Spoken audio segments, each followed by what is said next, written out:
Hello everyone, welcome to free study. So daily current affairs हम करेंगे civil services के लिए। प्रीलिम्स एंड मेंस दोनों को फोकस में रखते हुए एंड दोनों को फोकस करते हुए हमने ये करंट अफेयर्स बनाए हैं। The Hindu, the Indian express, RSTV, PIB and times of India को कवर किया गया है। कोई भी टॉपिक आपका ऐसा नहीं होगा जो कि कवर नहीं किया जाएगा। सभी टॉपिक्स आज नहीं तो कल सभी कवर कर लिए जाएंगे। तो टॉपिक्स देखने से पहले आप चैनल को सब्सक्राइब ज़रूर कीजिए, बेल आइकॉन प्रेस कीजिए एंड वीडियोस को शेयर भी कीजिए। चलिए, GS पेपर 1 में हम देखेंगे कि किस तरीके से जर्मनी ने एक्सेप्ट कर लिया है आज के टाइम पे कि हाँ, कॉलोनी के टाइम पे, कॉलोनी क्या होता है, जैसे ब्रिटिशर्स ने हमारी इंडिया को कॉलोनी बना के रखा, तो उस टाइम पे नेमीबिया के अंदर कैसे नरसंहार किया गया था, जेनोसाइड हुआ था एंड क्या मतलब ये रखता है आज के डेट में, तो इसको भी हम देखेंगे। GS पेपर 2 सिलेबस आप ज़रूर अपने पास में रखें एंड आपको लर्न होना चाहिए एक तरीके से सिलेबस। GS पेपर 2 में हम देखेंगे मॉडल टेनेंसी एक्ट किस तरीके से, अगर आप भी अपना घर रेंट पे देते हैं तो आपके लिए भी इम्पोर्टेंट हो जाता है। UN जनरल असेंबली हेड देखेंगे। 17+1 का मैकेनिज्म देखेंगे कि चाइना एंड जो central and eastern European mechanism है उसको लेकर क्यों यूरोपियन कंट्रीज चिंतित हैं एंड किस तरीके से एक कंट्री ने बैकआउट भी कर लिया। GS पेपर 3 में हम RDSO के बारे में देखेंगे, research design and standards organisation के बारे में देखेंगे। एक नेशनल मिशन देखेंगे कि किस तरीके से बायोमास को यूज़ किया जा सकता है थर्मल पावर प्लांट्स में। प्रीलिम्स के लिए एक इम्पॉर्टेंट हम मैसेक्रे देखेंगे, टल्सा रेस का। तो सभी इम्पॉर्टेंट करंट अफेयर्स हैं। Again I am telling you, अगर कोई भी इम्पॉर्टेंट करंट अफेयर कवर करना रह जाएगा तो वो एट लास्ट एक मैराथन वीडियो के अंदर सभी इम्पॉर्टेंट टॉपिक्स को कवर कर लिया जाएगा। So you can trust on these videos. GS paper 1 से हम स्टार्ट करते हैं। यही क्वेश्चन जो है आपका मेंस में भी पूछा जा सकता है कि what Germany recognising the colonial era genocide in Namibia means for the African nation. ठीक है, तो इसको मेंस के पॉइंट ऑफ व्यू से भी पढ़ना है एंड प्रीलिम्स के पॉइंट ऑफ व्यू से भी पढ़ना है। तो सबसे पहले तो आप देख लीजिए नामीबिया है कहाँ, तो ये आपका साउथ अफ्रीका का मैप है एंड साउथ साइड है, तो ये आपका नामीबिया है। ओके, यहाँ पे आपका अटलांटिक ओशियन है, यहाँ पे आपका इंडियन ओशियन है। ये बताइएगा ये क्या है, ये मोजाम्बिक है, तो ये मेडागास्कर है या मॉरिशियस है, तो इसको आप बताइएगा। एंड ये नामीबिया है, नामीबिया के आसपास कौन सी कंट्रीज़ हैं ये सब ज़रूर देखना है। एंड देखिए, आप साउथ अफ्रीका के मैप में एक खास बात ये देखेंगे, जैसे सूडान ऊपर मिलेगा आपको, साउथ सूडान नीचे मिलेगा, नाइजर ऊपर मिलेगा, नाइजीरिया नीचे मिलेगा। इसी तरीके से आप देखेंगे जाम्बिया ऊपर मिलेगा, जिम्बाब्वे नीचे मिलेगा। तो ये छोटे छोटे से जो ट्रिक्स हैं ये काम आ जाती हैं। यहाँ पे अंगोला ऊपर है, नामीबिया नीचे है, यहाँ पे बोट्सवाना है। ठीक है, देखिएगा तंजानिया कहाँ है एंड वहाँ की कौन सी माउंट है जो सबसे ऊंची है। तो ये सब भी आप थोड़ा साथ साथ में रिलेट करके पढ़ते रहिए। तो जर्मनी ने पहली बार रिकॉग्नाइज किया है कि हाँ, जिनोसाइड हुआ था। जो नामीबिया के लोग थे वहाँ पे एक कुछ ट्राइब्स रहते थे, जो जनजाति होती हैं, हेरेरो एंड नामा पीपल, तो उनके खिलाफ उनका नरसंहार हुआ था, मीन्स काफ़ी लोगों को मारा गया था। एंड अब जर्मनी ने अनाउंस किया है कि वो 1.2 बिलियन डॉलर्स यानी कि 1.1 बिलियन यूरोज जो हैं वो नामीबिया के लोगों को देंगे ताकि उनके कुछ प्रोजेक्ट्स में हेल्प की जा सके। देखिए, यूरो जो होता है वो ज़्यादा होता है एंड डॉलर्स की वैल्यू की डॉलर्स के कंपैरिजन में यूरो जो है वो ज़्यादा महंगा है। चलिए, अब जीनोसाइड क्या है। 1904-1908 में जो जर्मनी के जो कॉलोनियल सेटलर्स थे, मीन्स जो जर्मनी के लोग अलग अलग जाके अपनी जो कॉलोनी बसा रहे थे, दूसरे जो कंट्रीज थी उनको अपनी कॉलोनी बना रहे थे, तो हज़ारों लोगों को, 10,000 से भी ज़्यादा लोगों को, बच्चों को, औरतों को, बच्चों को मारा गया था, आदमियों को मारा गया था। एंड वो हेरोरो एंड नामा ट्राइब्स थे। ये लोग ये कह रहे थे, वहाँ की जो ट्राइब्स थी वो ये कह रहे थे कि आप लोग यहाँ पर मत आओ क्योंकि ये हमारे लैंड रिसोर्सेज हैं। तो यहाँ पे बैटल ऑफ वाटरबर्ग हुई and 80,000 Herero and were chased across the desert by German troops. Means German troops ने, क्योंकि आपको पता होगा साउथ अफ्रीका में काफ़ी एरिया ऐसा है जो कि डेजर्ट है, तो वहाँ पे उन लोगों की डेथ हुई थी एंड मीन्स सिर्फ 15,000 लोग ही सर्वाइव कर पाए थे। तो 1884 से 1890 के बीच में how long was the present day, मतलब क्या आज भी नामीबिया जर्मन्स के कंट्रोल में है। तो 1884 से 1890 के बीच में जर्मनी ने फॉर्मली कुछ पार्ट्स को कॉलोनाइज्ड किया था। जर्मन 1915 तक रूल करता रहा। ठीक है, following which it fail under south Africa control, मतलब 75 साल तक इन्होंने कंट्रोल किया एंड फिर फाइनली इनको इंडिपेंडेंस मिली 1990 में। ठीक है, तो हमें 1947 में मिली एंड नामीबिया को 1990 के अंदर क्या मिली, इंडिपेंडेंस मिली। तो अब क्या है, अब देखिए यही है कि हिस्टोरियंस ने इस चीज़ को माना है एंड कि हाँ ये जीनोसाइड था 20th सेंचुरी का। एंड इस अनाउंसमेंट के बाद एक डिक्लेरेशन भी साइन की है जर्मनी ने, जिसे दोनों कंट्रीज़ की जो पार्लियामेंट है, जर्मनी भी एंड जो नामीबिया की पार्लियामेंट है, वो इसे रेटिफाई भी करेंगे, ठीक है। एंड जो प्रेसिडेंट फ्रैंक वॉल्टर स्टेनमेयर है, उन्होंने ये भी कहा है कि वो जर्मनी के लोगों को एंड जर्मनी के थ्रू मींस अपोलोजाइज करेंगे नामीबिया पार्लियामेंट के फ्रंट में आकर भी, ठीक है। तो ये इंपॉर्टेंट क्वेश्चन है, मेंस का क्वेश्चन भी बन सकता है, प्रीलिम्स का भी।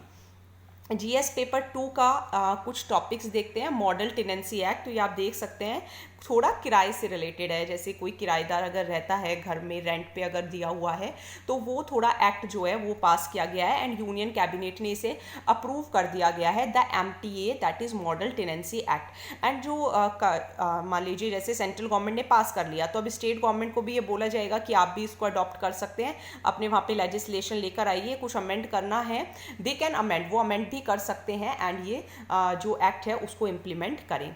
तो क्या मॉडल टेनेंसी एक्ट से खास बात यह है कि जो अभी के टेनेंसीज हैं उन पर कोई असर नहीं पड़ेगा। बेसिकली क्या है कि अगर आप अपना घर किराए पे देते हैं, रेंट पे देते हैं, तो आपको एक रिटर्न एग्रीमेंट होना चाहिए एंड ये रिटर्न एग्रीमेंट आपको गवर्नमेंट के पास भी सबमिट करना होगा। सेपरेट रेंट अथॉरिटीज़ बनेंगी, कोर्ट्स बनेंगे, ट्रिब्यूनल्स बनेंगे हर डिस्ट्रिक्ट के अंदर। स्टेट एंड यूनियन टेरिटरीज अपनी अपनी असेंबली के अंदर फ्रेश लेजिस्लेशन लाकर इन लॉज को वहाँ पर इम्प्लीमेंट करा सकती हैं। ओके, तो हाइलाइट्स इसके ये हैं कि एक तो इससे सबसे बड़ी खास बात ये है कि जो अभी जो मौजूदा किराएदारी है उस पर कोई प्रभाव नहीं पड़ेगा, मींस वो जो हैं अभी वो चलते रहेंगे। लेकिन जितनी भी नई टेनेंसीज होंगी, अब जो जितने भी मींस अगर आप नए कोई किराएदार होंगे तो उनके लिए रिटर्न एग्रीमेंट क्या होगा, मस्ट होगा। एंड ये जो एग्रीमेंट होगा, जो लिखित एग्रीमेंट होगा, इसका आपको एक रिपोर्ट जो है, जो एग्रीमेंट है वो सबमिट करना होगा डिस्ट्रिक्ट रेंट अथॉरिटी को। एंड लॉ ये भी बताता है कि भाई लैंडलॉर्ड की क्या जिम्मेदारियां होंगी, मींस मकान मालिक की एंड किराएदार की क्या जिम्मेदारी होंगी।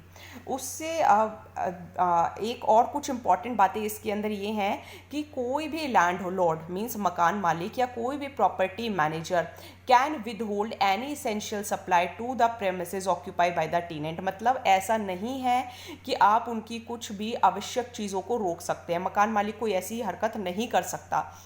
अगर टेनेंसी को रिन्यू नहीं किया गया तो आपको ये the tenancy shall be deemed to be renewed, means ऐसा मान लिया जाएगा, डीम्ड मतलब मान लेना, तो ऐसा मान लिया जाएगा कि आपने उसको मंथ टू मंथ बेसिस पर टर्म्स एंड कंडीशंस को मानेंगे एंड ये 6 मंथ तक ऐसा चलता रहेगा, ठीक है। बेसिकली अधिकतम 6 महीने तक आप ऐसा मान लिया जाएगा कि ठीक है आपने रिन्यू नहीं कराया है तो ये समझौता आप आगे आगे कंटिन्यू कर रहे हैं, लेकिन मैक्सिमम 6 मंथ तक, 6 मंथ के बाद आपको प्रॉब्लम हो सकती है। Now compensation in case of non vacancy, means जब 6 महीने कंप्लीट हो जाएंगे and the tenant shall be tenant in default and फिर वो लाइबल हो जाएगा for to pay compensation of double of the monthly rent for 2 months and 4 times of the monthly rent thereafter. मतलब ठीक है, देखिए अगर इसकी हम हिंदी में भी इसको आप पढ़ सकते हैं, मीन्स जो किराएदार है वो डिफ़ॉल्ट रूप से मीन्स आप रह रहे हैं, ठीक है, 6 महीने तक आप रह लिए, तो इसके बाद जो आपको किराया होगा वो देना पड़ेगा एंड दुगुना देना पड़ेगा, ठीक है। Compensation of double of monthly rent for 2 months, means 2 महीने का आपको डबल रेंट देना पड़ेगा एंड फिर उसके बाद हर महीने का आपको 4 गुना रेंट देना पड़ेगा, ठीक है। तो ये भी बात ध्यान रखना है। एंड बिना रिटर्न नोटिस के, विद रिटर्न नोटिस या फिर नोटिस इलेक्ट्रॉनिक मीडियम के थ्रू ही लैंड ऑनर या जो प्रॉपर्टी ऑनर है वो किसी पर्सन के मींस प्रेमाइस के अंदर एंटर कर सकता है, वैसे नहीं एंटर कर सकता, ठीक है। तो सबकी प्राइवेसी का भी ध्यान रखना है। तो ये इसीलिए है ताकि देखिए कोई भी जो टेनेंट एक्ट्स हैं, ताकि बार बार थोड़ी बहुत प्रॉब्लम्स होती हैं तो कोर्ट में चले जाते हैं, तो रेंटल प्रॉपर्टीज़ को लेकर, लीगल डिस्प्यूट्स को लेकर, जिसकी वजह से ऑलरेडी कोर्ट के ऊपर इतना ओवरलोड है, जजेस नहीं हैं, तो इस सब के बर्डन को थोड़ा कम करने के लिए। एंड काफ़ी सारे यंग एजुकेटेड जॉब सीकर्स हैं जो कि बड़े बड़े मेट्रोपॉलिटन सिटीज़ के अंदर जाते हैं एंड फिर वहाँ की इस तरीके की जो टेनेंसी कंडीशन है वो ये देखते हैं कि पहले से उनको बोल दिया जाता है कि 6 महीने का किराया दो, ये दो, तो ये सब अब नहीं चलेगा, ठीक है। कुछ सिटीज़ के अंदर जैसे 11 महीने का रेंट भी पे करने को कह देते हैं, ठीक है, किसी के रूम में ऐसे घुस जाते हैं, तो ये नहीं होना चाहिए। Right to privacy Puttaswamy case के अकॉर्डिंग दी जा चुकी है। सो ये था बेसिकली ये पॉइंट। एंड जो रेंट रेसेस है, मीन्स किराया बढ़ा दिया जाता है, तो वो भी ऐसा नहीं कर पाएंगे अब, ठीक है, थोड़ा टाइम पीरियड के अकॉर्डिंग ही करना होगा।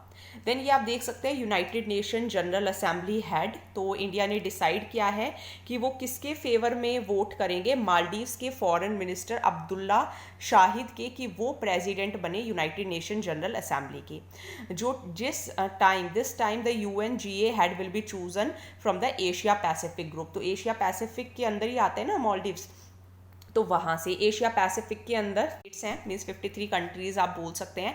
एंड अफ्रीकन ग्रुप के बाद ये दूसरा लार्जेस्ट रीजनल ग्रुप है। तो यहाँ पे एशिया एंड ओशियाना की जो कंट्रीज़ हैं वो आती हैं। एंड UN का ही एक पार्ट है यूनाइटेड जनरल असेंबली, पॉलिसीज़ बनाते हैं, उसका एक रिप्रेजेंटेटिव ऑर्गन है। एंड जितनी भी UN की 193 मेंबर स्टेट्स हैं उन्हें जनरल असेंबली में रिप्रेजेंट भी किया जाता है। एंड यही एक UN बॉडी है जिसकी यूनिवर्सल रिप्रेजेंटेशन है। Universal means all over the world. तो ये जो प्रेसिडेंट है इनको इलेक्ट किया जाता है, हर साल इलेक्ट किया जाता है, एक साल के लिए। देखो हर साल इलेक्ट हो रहे हैं, मीन्स पहले सिंपल बात है कि भाई कोई एक जो इलेक्ट हुआ है वो एक साल बाद रिटायर हो रहा होगा। एंड रोटेशन के बेसिस पे चलता है। तो 5 जोग्राफिक ग्रुप्स बनाए हुए इन्होंने, जैसे अफ्रीका का हो गया, एक एशिया पैसिफिक हो गया, एक ईस्टर्न यूरोप हो गया, एक लैटिन अमेरिका एंड कैरिबियन हो गया, एक वेस्टर्न यूरोपियन हो गया। तो डिसीजंस लिए जाते हैं जैसे पीस, सिक्योरिटी के लिए, बजटरी मैटर से रिलेटेड, किस न्यू मेंबर को ऐड करना है। एंड इस सब के लिए कम से कम 2/3 मेजॉरिटी होनी चाहिए। कुछ डिसीजन सिंपल मेजॉरिटी के थ्रू भी ले लिए जाते हैं। कोई भी बाइंडिंग वोट्स नहीं होती, ना ही कोई वीटो पावर्स होती like the UN security council, ठीक है, क्योंकि वहाँ पर वही होता है जो परमानेंट मेंबर्स हैं वो पास ही नहीं होने देते बिल। तो चार्टर ऑफ यूनाइटेड नेशंस के अकॉर्डिंग जनरल असेंबली जो है वो UN बजट को कंसीडर कर सकती है, अप्रूव कर सकती है, कोई फाइनेंशियल असेसमेंट्स भी इस्टेब्लिश कर सकती है। ओके, तो ये सब इंपॉर्टेंट पॉइंट है। सेक्रेटरी जनरल को अपॉइंट करना सिक्योरिटी काउंसिल के रिकमेंडेशन पे, कि ये UN के पार्ट्स होते हैं, जैसे UN जनरल असेंबली हो गया, UN सिक्योरिटी काउंसिल हो गया। तो ये जो UN जनरल असेंबली है, अगर इसको UN सिक्योरिटी काउंसिल रिक्वेस्ट करेगी या रिकमेंड करेगी तो ये सेक्रेटरी जनरल को भी अपॉइंट कर सकते हैं। ओके, चलिए देन देखिए अगेन वही इंटरनेशनल पीस एंड सिक्योरिटी बनाकर रखनी है, डिसआर्मामेंट करनी है, ज़्यादा गोले बारूद ये सब इकट्ठे नहीं करने हैं। तो ये सब पॉइंट्स आपको ध्यान रखने हैं। अब देखिए China and central and eastern European 17+1 mechanism. हम सभी को पता है कि चाइना जो है वो अपना बेल्ट एंड रोड इनिशिएटिव को लेके कितना ज़्यादा सतर्क है। उसके थ्रू उन्होंने ये यहाँ पे नहीं लिखा हुआ 65% जो है कंट्रीज एंड 60% GDP को वो कवर कर रहे हैं, बताओ। तो यहाँ पर अब वो ये कोशिश कर रहे हैं कि जो यूरोपियन यूनियन है वहाँ पर भी इनका जो मीन्स एक तरीके से पंजा जो है वो ये कस लें। तो यहाँ पर लिथुआनिया ये आपको पता होंगी कि 3 बाल्टिक कंट्रीज हैं। बताइएगा लिथुआनिया भी है या नहीं है, एंड ये है तो इसके अलावा और कौन सी 2 हैं।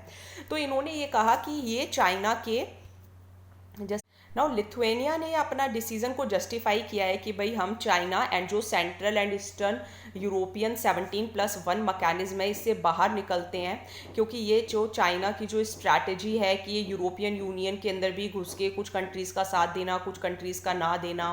तो ये भी कहा इन्होंने कि हम कोई US प्रेशर की वजह से नहीं कर रहे, ये हमारी मर्जी है। लिथुआनिया ने ये बात कही। तो 17+1 एक डिसिसिव फोरम है एंड यूरोप की एक स्ट्रॉन्ग वॉइस है। एंड चाइना यहाँ पर आकर क्या करने की कोशिश कर रहा है, टेंशन्स क्रिएट करने की कोशिश कर रहा है। एंड बहुत सारे इश्यूज हैं, जैसे लिथुआनिया के टाइज हो गए ताइवान के साथ, ताइवान और हांगकांग के साथ ऑलरेडी इशू चल रहा है चाइना का। वो कहते हैं 1 कंट्री 2 सिस्टम फॉलो करेंगे।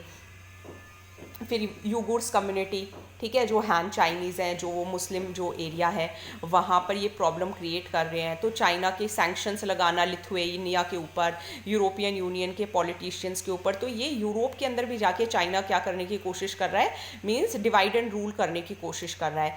एंड चाइना एंट्री बैन्स लगा रहा है, सैंक्शंस लगा रहा है, कुछ यूरोपियन पॉलिटिशियंस पर लगा रहा है, कुछ पर नहीं लगा रहा, ठीक है। तो इस तरीके से उनको डिवाइड करने की कोशिश कर रहा है। तो 17+1 इनिशिएटिव जो है वो चाइना लेड फॉर्मेट था। 2012 में इसको फाइंड किया गया था बुडापेस्ट के अंदर, ठीक है। एक मींस कॉपरेशन बढ़ाने की बात कही थी कि बीजिंग एंड जो central and eastern European countries हैं वो आपस में फोकस करेंगी, इंफ्रास्ट्रक्चर प्रोजेक्ट्स के ऊपर हम साथ देंगे, ब्रिजेस, मोटरवेज ये सब बनाएंगे। तो ये आप देख सकते हैं, ये आपको बाल्टिक कंट्रीज़ यहाँ पे दिखी गई हैं, ये आपका लिथुआनिया, लाटविया, ठीक है, और ये ऊपर आपका क्या है, एस्टोनिया। तो ये बाल्टिक कंट्रीज़ है, ये वो 17+1 मैकेनिज्म है, ठीक है। तो ये जो येलो कलर का है ये नॉन है, मींस ये नहीं है इसमें शामिल बोस्निया, सर्बिया, एंड ये जो है येलो ब्लू वाले ये इसके अंदर शामिल है, ठीक है। तो ज़्यादा सभी स्टेट्स के नाम देखिए इस बार तो जैसे G20 के पूछ लिए गए थे, तो हो सकता है इसमें भी पूछ लिए जाएँ। तो ये इनका एक्सटेंशन ये China belt and road initiative का, they want to capture all over the world, ठीक है। तो ये अब आपको नाम जो है वो लर्न कर लीजिए, इनको लिख लीजिए, क्योंकि देखिए अभी भी G20 कंट्रीज़ के नाम पूछ लिए गए थे, एंड ये ध्यान रखने ज़रूरी है। तो नाम इनकी आप कोई भी ट्रिक अगर मुझे मिलेगी तो मैं भी आपके साथ शेयर कर दूंगी। देखिए इन सब के पीछे IAIA है, पहले 5 के तो पीछे Albania, Bosnia, Herzegovina, Bulgaria, Croatia, ठीक है। ये तो हो गई आपकी ये वाली कंट्रीज़। इसके बाद आप देखेंगे तो आपकी 5 हैं ये बल्कन कंट्री, 5 बल्कन स्टेट्स भी हैं। एक हो गई चेक Republic, Estonia, Greece, Hungary, Latvia, Lithuania, ठीक है। तो ये आपकी 3 बाल्टिक कंट्रीज़ हो गई। Then Greece, Hungary, Poland, Romania, Serbia, Slovakia, Slovenia and Montenegro. तो इनका आपको नाम ध्यान रखना ही पड़ेगा। देन देखते हैं GS पेपर 3, इंडियन रेलवे का research design and standard organisation अब नेशन की पहली इंस्टीट्यूशन बन गई है जो कि स्टैंडर्ड डेवलपिंग ऑर्गेनाइजेशन है। किस मिशन के अंदर? वन नेशन वन स्टैंडर्ड, काफ़ी सारे चल रहे हैं, one nation one ration card, one nation, ठीक है। तो इसी तरीके से वन नेशन वन स्टैंडर्ड भी है, एंड ये BIS ने भी इसको पास कर दिया है। तो अब यहाँ पे काफ़ी सारे लोग इसके अंदर पार्टिसिपेट कर पाएंगे, कोई इंडस्ट्री हो, कोई वेंडर हो। कंपटीशन बढ़ेगा इंडस्ट्रीज़ के बीच में, कंपटीशन बढ़ेगा तो क्वालिटी पर ध्यान दिया जाएगा, इम्प्रूवमेंट पर ध्यान दिया जाएगा, टेक्नोलॉजीज आएंगी, इंपोर्ट्स कम होंगे, खुद के कंट्रीज़ के लोग अपने गुड्स बनाएंगे, ईज़ ऑफ डूइंग बिजनेस में रैंक अच्छी बनेगी, ठीक है। तो एक ग्लोबल सप्लाई चेन जो है वो भी बढ़ पाएगी। तो one nation one standard card जो है वो one nation one ration card की स्कीम के ऊपर ही बनाया गया है कि हर कंट्री के अंदर कुछ एक स्टैंडर्ड वाली चीज़ होनी चाहिए, क्वालिटी प्रोडक्ट्स होने चाहिए, क्योंकि BIS के काफ़ी सारे स्टैंडर्ड्स होते हैं जिनसे गुजरना पड़ता है, तब वो बोलते हैं कि हाँ आपका प्रोडक्ट जो है वो स्टैंडर्ड है। तो एक टैम्पलेट भी बनाया जाएगा एंड हर प्रोडक्ट को ये दिया जाएगा जो भी इसको पास कर लेगा। तो इससे ये पता चलेगा कि नेशन की जो स्ट्रेंथ है या करेक्टर है वो इन स्टैंडर्ड से पता चलेगी कि हाँ अच्छे गुड्स बन रहे हैं कंट्री के अंदर, पब्लिक प्रोक्यूरमेंट भी कर सकते हैं या नहीं कर सकते। तो ये अगर कोई यूनिफॉर्म नेशनल स्टैंडर्ड्स बन जाएंगे तो वो बाकी प्रोडक्ट्स के लिए भी अप्लाई किए जा सकते हैं। देन देखिए national mission on use of biomass in coal based thermal power plants. तो यहाँ पर अभी आज की न्यूज़ में था कि वर्ल्ड बैंक ये कह रहे हैं कि अगर हम कार्बन फुटप्रिंट्स को कम करेंगे, ब्लैक कार्बन को कम करेंगे, तो उससे क्या होगा, ग्लेशियर पिघलना बंद हो जाएंगे। तो ये हम कितने टाइम से पढ़ते आ रहे हैं। तो एयर पॉल्यूशन को कंट्रोल करने के लिए जैसे स्टबल बर्निंग से जो घास फूस जलाई जाती है, पराली जो जलाई जाती है, अगर उसको कम करना है, फुटप्रिंट्स को कम करना है, तो मिनिस्ट्री ऑफ पावर ने कहा है कि एक बायोमास को यूज़ करना शुरू कीजिए उन पावर प्लांट्स में जिसमें कोल को यूज़ किया जाता है। तो 5% से ज़्यादा लेवल पर इसको क्या करना होगा, हमें यूज़ करना होगा, किसको, कोल को नहीं यूज़ करना, बायोमास को यूज़ करना है, ठीक है, ताकि पावर भी जनरेट हो सके, रिसर्च एंड डेवलपमेंट हो सके, जो कॉन्स्टेंट्स हैं वो कम करने होंगे, एंड रेगुलेटरी इश्यूज़ को भी क्या करना होगा, कंसीडर करना होगा। तो एक कमेटी बना देंगे, एक स्टेयरिंग कमेटी बना दी जाएगी, वहाँ पे एक सेक्रेटरी हेड बना दिए जाएंगे, ठीक है, एंड रिप्रेजेंटेटिव्स होंगे जहाँ पे ministry of petroleum and natural gas के से भी आ जाएंगे, ministry of new and renewable energy से भी आ जाएंगे। तो एक तरीके से ऐसे कमेटी बना दी जाएगी। एक एग्जीक्यूटिव कमेटी होगी जिसे मेंबर थर्मल वाले हेड करेंगे, CEA हेड करेंगे, एंड एक इम्पॉर्टेंट रोल होगा कि किस तरीके से लॉजिस्टिक का ध्यान रखना है, इंफ्रास्ट्रक्चर का ध्यान रखना है। तो बायोमास को फायरिंग होता क्या है, तो यहाँ पर ब्लेंड किया जाता है, जलाया जाता है एक तरीके से बायोमास मटेरियल्स को दूसरे फ्यूल्स के साथ, ठीक है, मीन्स नेचुरल गैस को, कोल को एक बॉयलर के साथ, ताकि जो फॉसिल फ्यूल्स का यूज़ है वो कम हो सके, एंड कॉस्ट जो है वो भी कम हो एंड साथ में पॉल्यूशन भी क्या हो, कम हो। तो इसका फ़ायदा यही है, एक अच्छी टेक्नोलॉजी है जिससे फॉसिल फ्यूल्स पर डिपेंडेंसी कम होगी, एंड जो CO2 है वो रिड्यूस हो पाएगा, जो दूसरे पॉल्यूटेंट्स हैं वो भी रिड्यूस हो पाएंगे, एंड जो हमारे अच्छे से मीन्स पॉल्यूशन की जो प्रॉब्लम है वो भी टैकल हो जाएगी। प्रीलिम्स के लिए देखते हैं टल्सा रेस मैसेक्रे ऑफ मई जून 1921। तो ये आप देख सकते हैं किस तरीके की डायग्राम है। तो ये एक इंसिडेंट हुआ था यूएस की हिस्ट्री में, रेशियल हेट इसको कहा जाता है, मींस किसी रेस के प्रति घृणा रखना। काफ़ी सारे लोगों को मारा गया था टल्सा के अंदर, ओक्लाहोमा के अंदर, एंड अफ्रीकन अमेरिकन के, देखिए काफ़ी सारे ऐसे लोग थे जो अमेरिका के अंदर बसाए गए थे, यूरोपियंस ने बसाए थे अफ्रीकन्स को ले जाकर अमेरिका के अंदर की, क्योंकि वो लोग काफ़ी मीन्स बॉडीली उनकी काफ़ी अच्छी, बॉडी उनकी काफ़ी मीन्स हष्ट-पुष्ट होती है कि लेबर वाला काम उनसे जाकर करवाया जाता था। फिर वो वहीं बस गए, फिर अफ्रीकन अमेरिकन की प्रॉब्लम शुरू हो गई।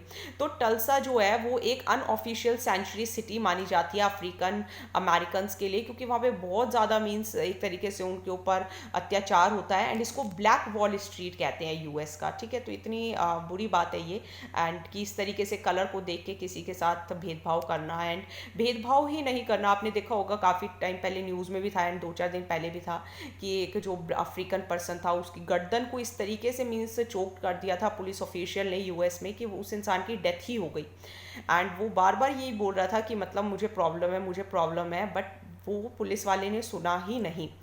तो न्यूज़ में इसलिए है क्योंकि यूएस प्रेसिडेंट जॉय बिडेन जो है वो पहले सिटिंग अमेरिकन बन गए हैं, एंड डोनाल्ड ट्रंप थे उस टाइम पे, उन्होंने कोई ऐसा ध्यान नहीं दिया इस इंसिडेंट के ऊपर। लेकिन जॉय बिडेन ने आके पुलिस ऑफिशियल्स को भी ये बात कही कि ऐसे नहीं सहन किया जाएगा, और उस पुलिस ऑफिशियल को भी पकड़ा गया एंड ऑफिशियली रिकॉग्नाइज किया कि हाँ ये इंसिडेंट हुआ है। इतनी वीडियोस उसकी शेयर हुई थी, तो इसको जॉय बिडेन ने, यही जॉय बिडेन की देखिए खास बात है कि वो इन सब चीज़ों को कंसीडर करते हैं।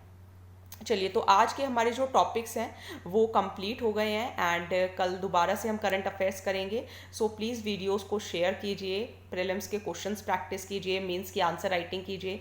कोई डाउट है तो कमेंट सेक्शन के अंदर लिखिए, जो क्वेश्चंस मैंने पूछे हैं वो भी कमेंट सेक्शन के अंदर लिखिए। कमेंट में नहीं लिखने तो अपनी नोटबुक में कहीं पर लिखो, देखो तो सही कि आपको पता भी है या नहीं पता। चलिए, so thank you so much, please like share and subscribe.